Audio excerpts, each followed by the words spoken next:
বাংলাদেশের সাবেক তিনবারের প্রধানমন্ত্রী, বিএনপির চেয়ারপারসন, গণতন্ত্রের আপসীন নেত্রী বেগম খালেদা জিয়ার সুস্থতা কামনায় দোয়া অনুষ্ঠিত হয়েছে।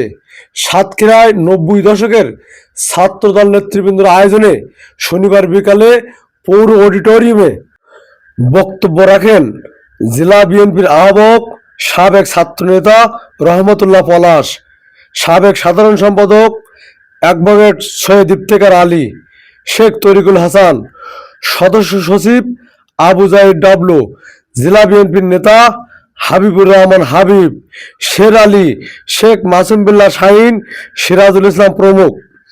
এছাড়া জেলার ৯০ দশকের ছাত্র দলের বিভিন্ন পর্যায়ের নেতৃবৃন্দ উপস্থিত ছিলেন ও বক্তব্য রাখেন। বক্তারা দ্রুত সাবেক প্রধানমন্ত্রী, দলের চেয়ারপারসন বেগম খালেদা জিয়ার সুস্থতা কামনা করে